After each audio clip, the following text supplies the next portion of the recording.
নমস্কার বন্ধুরা, আমি অরূপ চক্রবর্তী চলে এসেছি আমার ইউটিউব চ্যানেল অরূপস্থিতে।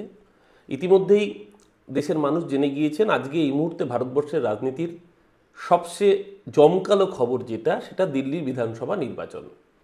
দেশের রাজধানী নির্বাচন, তাই খুব স্বাভাবিকভাবেই রাজনৈতিক মহলের একটা বাড়তি উৎসাহ, বাড়তি উদ্দীপনা থাকবেই। দিল্লি কার্যত অরবিন্দ কেজরিওয়ালের ঝাঁটাকে সরিয়ে দিয়ে হাতে পদ্ম তুলে নিল। যদি সামারি হিসেবে দেখা যায় তাহলে দেখা যাবে যে দীর্ঘদিন পর, প্রায় এক দশকেরও বেশি সময় পর, দিল্লি তার পালা বদলের ইঙ্গিত যেটা ভোট পরবর্তী সমীক্ষায় দিয়েছিল সেই দিকেই তাদের ধারা বজায় রাখলো এবং প্রায় ২৭ বছর পর, সুষমা স্বরাজের পর আবার কেউ বিজেপির থেকে দিল্লির দায়িত্ব সামলানোর জন্য দিল্লির মুখ্যমন্ত্রীর চেয়ারে বসতে চলেছেন। সামারিতেই কিন্তু যে অরবিন্দ কেজরিওয়াল, উল্কার গতিতে যার এবং যার রাজনৈতিক দল আম আদমি পার্টির উত্থান, আজকে তার এহেন পতনের কারণ কি? যে অরবিন্দ কেজরিওয়াল 2015 সালের নির্বাচনে 70টা দিল্লি বিধানসভা আসনের মধ্যে 67টা আসন একা হাতে জিতেছিলেন, এমনকি গত 2020 নির্বাচনেও 62টা আসন একক কর্তৃত্বে নিরঙ্কুশভাবে জিতেছিলেন, সেই কেজরিওয়ালের দল এখনও পর্যন্ত ফাইনাল রেজাল্ট প্রায় চলে আসলেও পুরোপুরি অফিসিয়ালি অ্যানাউন্স হয়নি, কিন্তু কম বেশি 23, 24, 25-এর মধ্যে ঘোরাফেরা করছে আউট অফ 70। বিজেপি 44, 45, 46-এর মধ্যে ঘোরাফেরা করছে। রাফলিও যদি ধরা যায় বিজেপি 45, অরবিন্দ কেজরিওয়াল 25। এই জায়গায় এসে পৌঁছনোর মূল কারণ কি কেজরিওয়ালের? বিভিন্ন লোক বিভিন্ন মতামত দিচ্ছেন। কেউ বলছেন যে কেজরিওয়ালের দলের জন্ম দুর্নীতির বিরুদ্ধে লড়াই করে, ইন্ডিয়া এগেনস্ট করাপশন ক্যাম্পেইনকে সামনে রেখে সেই দলের প্রধান হিসেবে যখন অরবিন্দ কেজরিওয়ালকে দিল্লি লিকার মামলায় জেলে যেতে হয়, সামগ্রিকভাবে কেজরিওয়ালের যে সাদা জামা তাতে বিরাট একটা কালির ছিটে লাগে। উল্টো দিকে কেজরিওয়ালের দলের বক্তব্য ছিল পুরোটাই সাজানো চক্রান্ত এবং তার অনেক নিদর্শনও ছিল, এ কথা সত্যি। আমরা যদি প্রশান্ত ভূষণ মামলা না করতেন সুপ্রিম কোর্টে, তাহলে আমরা ইলেকটোরাল বন্ড কেলেঙ্কারির কথা জানতেই পারতাম না। এবং সেখানেই প্রথম উঠে এসেছিল অরবিন্দ ফার্মা, শরৎ রেড্ডিদের কথা, যে একটি ফার্মা কোম্পানি যার মালিক, তার অভিযোগের ভিত্তিতে কেজরিওয়ালকে পরবর্তীকালে গ্রেপ্তার করা হয়েছিল।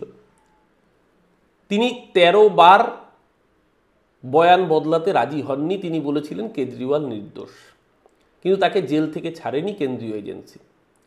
অবশেষে তিনি বাধ্য হন, বয়ান দেন 14তম বারে যে দিল্লি লিকার মামলায় কেজরিওয়াল জড়িত ছিলেন। তার বয়ানের ভিত্তিতে তিনি অ্যাপ্রুভার হন এবং জেল থেকে বেরিয়েছে। পরবর্তীকালে দেখা যায় তিনি ইলেকটোরাল বন্ডে বিজেপিকে কোটি কোটি টাকা ডোনেট করেছেন। কিন্তু তার বয়ানের ভিত্তিতে কেজরিওয়ালের বিরুদ্ধে তদন্ত শুরু করে ইডি, সিবিআই এবং পরিণতিতে কেজরিওয়ালকে জেলে যেতে হয়, মুখ্যমন্ত্রিত্ব পদ ছাড়তে হয়। আতিশি মারলে না, তিনি দিল্লির মুখ্যমন্ত্রীর দায়িত্ব নেন।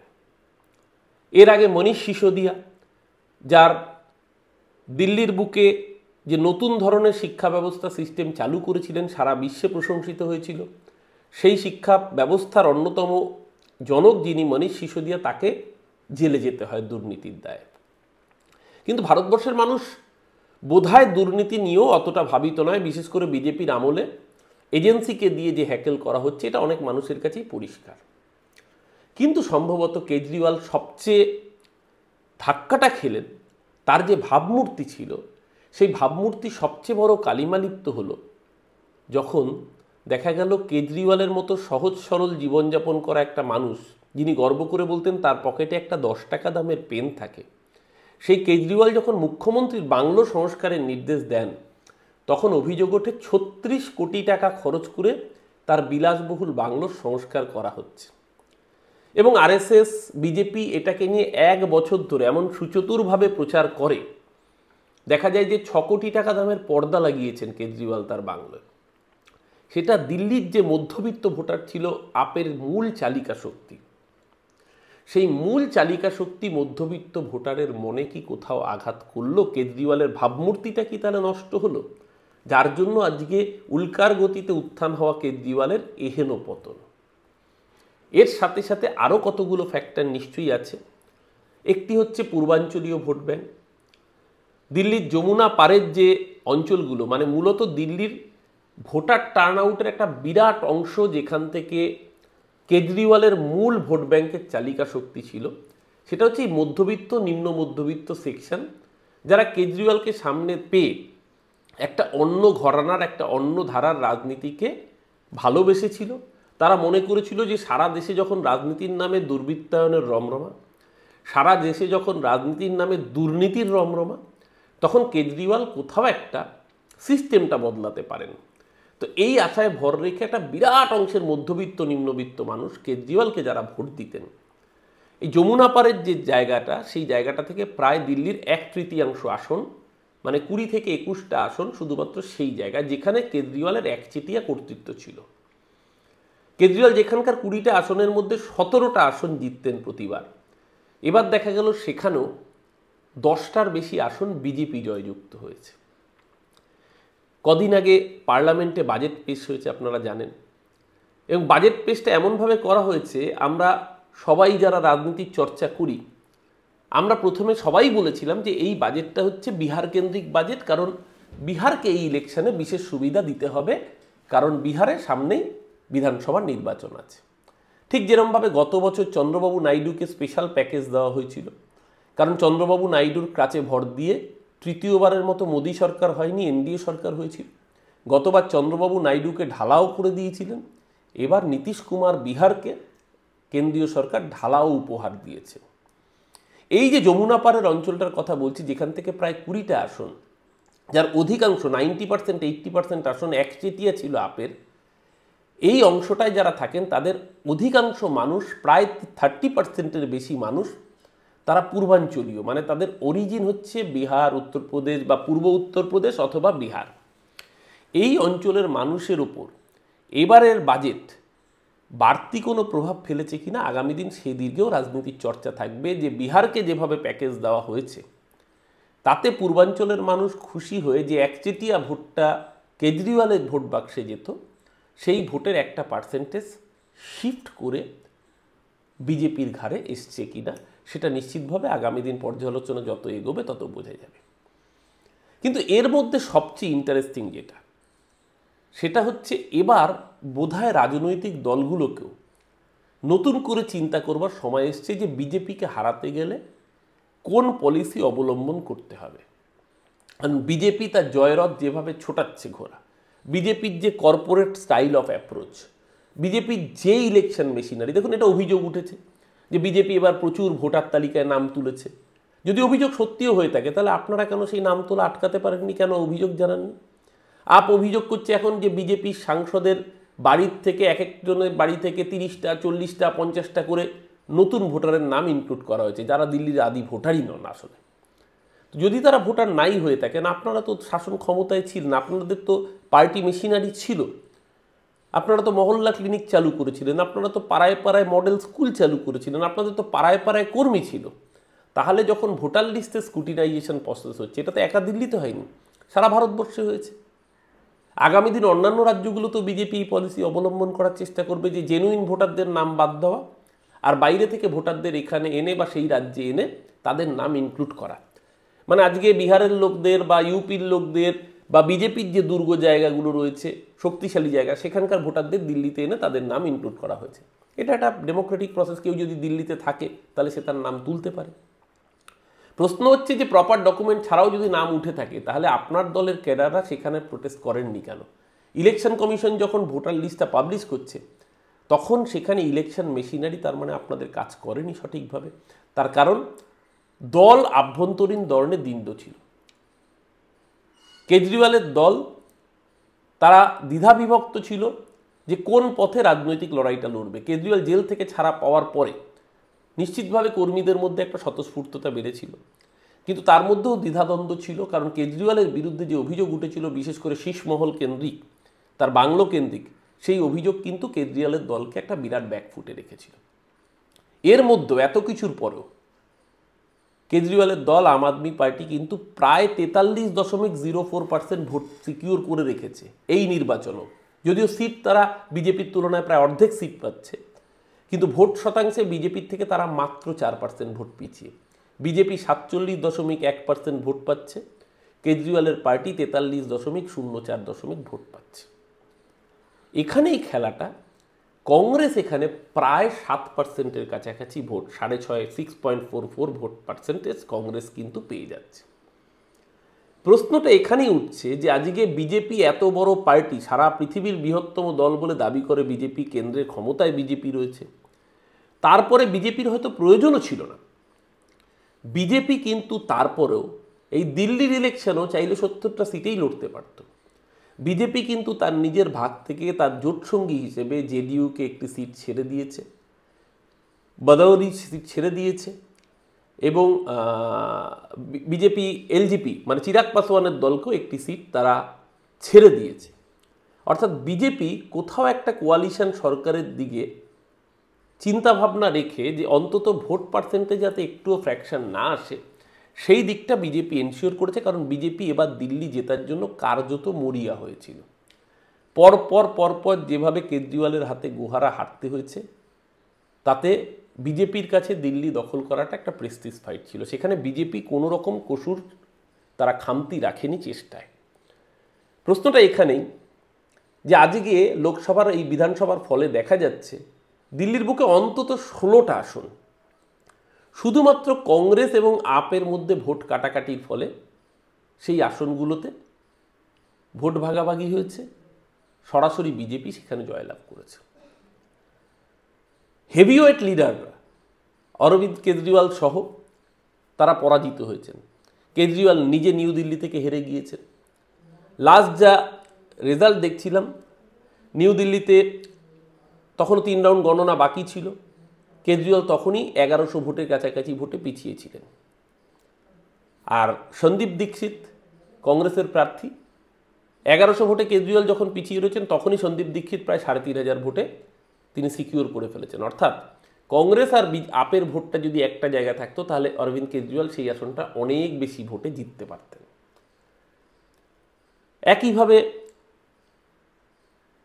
জাঙ্গপুরা, যেখানে বিজেপি হারিয়ে দিয়েছে অরবিন্দ কেজরিওয়ালের দলের দ্বিতীয় সেকেন্ড ম্যান ইন কমান্ড যিনি ছিলেন মনীষ সিসোদিয়া, তাকে, সেখানে মার্জিন মাত্র 600-650 ভোটের মার্জিন। সেখানে কংগ্রেস পেয়েছে কত জানেন? প্রায় 7000-এর কাছাকাছি ভোট। অর্থাৎ বিজেপি যেখানে জেতার জন্য নমনীয় হয়ে তার জোট শরিকদের আসন ছেড়ে দিচ্ছে, সেখানে অরবিন্দ কেজরিওয়ালের দল যদি কংগ্রেসকে সিট অ্যাডজাস্টমেন্টের জায়গায় গিয়ে 8 থেকে 10টা আসন তারা ছেড়ে দিতেন, তাহলে অন্তত 16টা আসনে ফলাফল অন্যরকম হতো। হ্যাঁ, আগের বারের মতো ক্লিন সুইপ হতো না, 62টা বা 67টা আসন কেজরিওয়াল জিততেন না, কিন্তু আজকে যে 23টা বা 24টা আসনে আম আদমি পার্টি এককভাবে জিতেছে, কংগ্রেসের সাথে যদি অ্যালায়েন্স হতো 16টা আসনের ফলাফল কিন্তু উল্টো হতো। অর্থাৎ বিজেপি 45 বা 46 থেকে 16 কমে 30-এর ঘরে এসে দাঁড়াতো, এবং কেজরিওয়াল প্লাস কংগ্রেস মিলে 40 থেকে 42-এ গিয়ে দাঁড়াতো। অর্থাৎ সরকার বিজেপির দিল্লিতে এবারও গঠিত হতো না। এই জায়গায় এবার বোধহয় রাজনৈতিক দলগুলোকেও একটা কোথাও কল নিতে হবে যে আগামী দিন বিজেপিকে হারাতে গেলে কোন কোন জায়গায় কি কি স্ট্র্যাটেজি নিতে হবে, এবং এটা কিন্তু রাজ্যভিত্তিক আলাদা হবে। একটা জিনিস মাথায় রাখতে হবে, লোকসভা ভোটে মূল দায়টা কংগ্রেসের, কারণ কংগ্রেস বিজেপি বিরোধী বৃহত্তম শক্তি।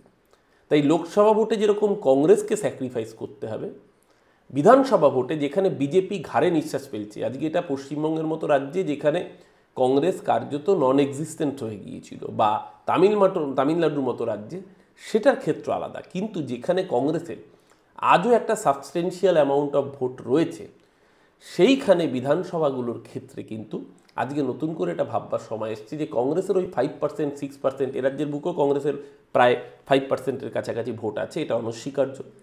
সেই জায়গায় কংগ্রেস যদি সাথে থাকে সহযোগী হিসেবে, তাহলে কিন্তু বিজেপির পরাজয় অবশ্যম্ভাবী, বিজেপির পরাজয়টা নিশ্চিত। এটা আজকে দিল্লির নির্বাচন চোখে আঙুল দিয়ে দেখিয়ে দিল। আজকে যদি কেজরিওয়াল গো ধরে বসে না থাকতেন, তাহলে কিন্তু কেজরিওয়াল কংগ্রেসের বিরুদ্ধে অ্যাটাক করেছেন, কিন্তু কেজরিওয়ালকে তো হারালো দিল্লির বুকে বিজেপি। আমার প্রধান শত্রুর বিরুদ্ধে যদি আমি আক্রমণের লক্ষ্যবস্তু রাখতে হয়, তাহলে প্রধান শত্রুর যারা শত্রু, সেই শত্রুদের আমার মিত্র শক্তি হিসেবে আমার সাথে অক্ষশক্তিতে রাখতে হবে। এটা রাজনীতির থাম্ব রুল। কেজরিওয়াল এই কাজ কেন করলেন? তিনি বিচক্ষণ রাজনীতিবিদ, তিনি রাজ্যের মুখ্যমন্ত্রীর দায়িত্ব সামলেছেন। দুটো রাজ্যে কেজরিওয়ালের দল বিস্তৃত, পাঞ্জাবে শাসন ক্ষমতায় তারা, আজকের পর থেকে দিল্লির প্রধান বিরোধী দল তারা হবেন। কিন্তু এটা একটা আই ওপেনার, কারণ 2014 এবং 2019 দুটো লোকসভা ইলেকশনেই দিল্লির বুকে বিজেপি ক্লিন সুইপ করেছিল। 7টা আসন লোকসভায়, 7টা আসনেই বিজেপি জিতেছিল 14 এবং 19-এ। 14-র এক বছর পরে যখন 15-তে ভোট হলো, বিশাল ম্যান্ডেট নিয়ে আসলো অরবিন্দ কেজরিওয়াল। যে 7-0 হেরেছিল কেজরিওয়ালের দল লোকসভায়, বিধানসভায় 67-0-তে বিজেপিকে হারালো। আবার 19-এ 7-0 আবার হারার পরে 62-8-এ বিজেপিকে হারাতে পেরেছিল কেজরিওয়ালের দল। কিন্তু এবারও দিল্লির বুকে আবার বিজেপি লোকসভায় ক্লিন সুইপ করার পরে কেজরিওয়ালের দল কিন্তু সেই জায়গায় আর বিজেপিকে পর্যদস্ত করতে পারল না। রাজধানীর ভোটারদের জেনারেল একটা মুড সুইংয়ের বিষয় থাকে। লোকসভা, বিধানসভা, দিল্লি পুরসভা সবসময় এক দলকে দেয় না। এর আগে লোকসভায় এবং দিল্লি নগর নিগমে, এমসিডি দিল্লি, সেখানে বিজেপির একাধিপত্য ছিল। এবার এমসিডিতে, দিল্লি নগর নিগমে আপ কিন্তু খুব ভালো রেজাল্ট করেছিল, কিন্তু সেই রেজাল্টের ধারা তারা বিধানসভা নির্বাচনে রিফ্লেক্ট করতে পারলেন না। আগামী দিন আমি জানি না এর থেকে শিক্ষা নেবেন কিনা। অন্যান্য রাজ্যগুলো যেখানে বিশেষ করে অনেকগুলো ফ্র্যাকশন শক্তি রয়েছে, যেরকম হরিয়ানা, পাঞ্জাব, গুজরাট, আজকে আপের কয়েকজন অভিযোগ করছে কংগ্রেস ভোট কেটে হারিয়ে দিল। তাহলে কংগ্রেসও তো পাল্টা অভিযোগ করতে পারে গুজরাটে আপ কেন ক্যান্ডিডেট দিয়েছিল। গুজরাটে তো আপ প্রধান শক্তি নয়। প্রত্যেকটা দলই চাইবে তার নিজের শক্তি বাড়াতে, এটা খুব অন্যায় কিছু নয়। আমরা তৃণমূল কংগ্রেসের পক্ষ থেকে দেখেছিলাম গোয়াতে তৃণমূল চেষ্টা করেছিল, ত্রিপুরায় চেষ্টা করেছিল, মেঘালয় তৃণমূল খাতা খুলেছে। প্রত্যেক দল চাইবে তার নিজের পরিধি বিস্তার করতে, এটাই অন্যায় কিছু নেই। কিন্তু বাস্তবতা, বাধ্যবাধকতা রাজনীতির, সেটা বুঝে যদি চলেন তাহলে আগামী দিন কেজরিওয়ালের দলের মঙ্গল, যারা একটা ধর্মনিরপেক্ষ ভারতবর্ষের কথা ভাবেন, সেই রাজনীতির চিন্তা করেন, এটা বোধহয় তাদের জন্য একটা আই ওপেনার। যে আগামী দিন বিজেপিকে পর্যদস্ত করতে গেলে বিজেপি যেরকম দাঁত নখ, ইলেকশন কমিশন সর্বশক্তিকে হাতিয়ার করে এগোচ্ছে, পুরো অ্যাডমিনিস্ট্রেশন মেশিনারিকে কাজে লাগিয়ে দিয়েছে, আইএএস আইপিএস অফিসারদের নামিয়ে দিয়েছে পার্টির ক্যাডার হিসেবে, সেটাকে যদি রুখতে হয় তাহলে কিন্তু দিল্লি ইলেকশন আমাদের মতো রাজনীতির ছাত্রদের জন্য একটা বিরাট বড় আই ওপেনার। যে বিজেপিকে হারাতে গেলে অপোজিশন ইউনিটি ইন্ডেক্স একটা চূড়ান্ত জায়গায় নিতে হবে, যেখানে নিজেদের দলীয় রাজনীতির স্বার্থ বা ইগোটাকে ইলেকশনের সময় অন্তত সরিয়ে রেখে বিজেপিকে যে যেখানে শক্তিশালী হারাতে পারবে সেই জায়গায় সেই অপোজিশন ফোর্সকে কনসেন্ট্রেট করতে হবে, ঐক্যবদ্ধ করতে হবে। নইলে কিন্তু বিজেপির বিজয় রথের ঘোড়া থামানো কার্যত অসম্ভব বলেই আজকের দিল্লি নির্বাচনের রেজাল্ট ভারতবর্ষের মানুষের সামনে চোখে আঙুল দিয়ে প্রমাণ করে দিল। আজকের নির্যাস এখনও পর্যন্ত ফলাফল সম্পূর্ণ প্রকাশ হয়নি, প্রায় প্রকাশিত। ওই কম বেশি 45-46টা বিজেপি, 24 কি 25টা অরবিন্দ কেজরিওয়ালের আম আদমি পার্টি। এর মধ্যে প্রায় বিজেপির হাতে বড় বড় নেতারা হেরে গিয়েছেন। আপের কেজরিওয়াল হেরেছেন, সোমনাথ ভারতী হেরেছেন, সত্যেন জৈন হেরেছেন, মনীষ সিসোদিয়া হেরেছেন। কান ঘেঁষে দিল্লির প্রাক্তন মুখ্যমন্ত্রী আতিশি মার্লেনা, তিনি লাস্ট রাউন্ডে গিয়ে কোনো রকমে জিতেছেন। হারিয়েছেন কুৎসিততম মন্তব্য করা, রিগ্রেসিভ মন্তব্য করা, নারী বিদ্বেষী মন্তব্য করা রমেশ বিদুরীকে। আশার আলো এইটুকুই যে বিজেপিকে এখনও হারানো সম্ভব যদি সবাই মিলে ঐক্যবদ্ধ হয়। আজকের নির্বাচনের শিক্ষা বোধহয় যারা গণতন্ত্রের চর্চা করেন, যারা ধর্মনিরপেক্ষতার চর্চা করেন, যারা দেশকে সংবিধান বাঁচানোর জন্য লড়াই করেন, তাদের কাছে এটাই বোধহয় আজকে সবচেয়ে বড় আই ওপেনার। আজকে এই পর্যন্তই থাক, আবার কাল আসবো নতুন কোনো বিষয় নিয়ে। সঙ্গে থাকবেন। ভালো লাগলে চ্যানেলটি অবশ্যই লাইক, শেয়ার এবং সাবস্ক্রাইব করে দেবেন। আর বন্ধুদের সাথে পছন্দ হলে শেয়ার করতে ভুলবেন না। নমস্কার, ধন্যবাদ।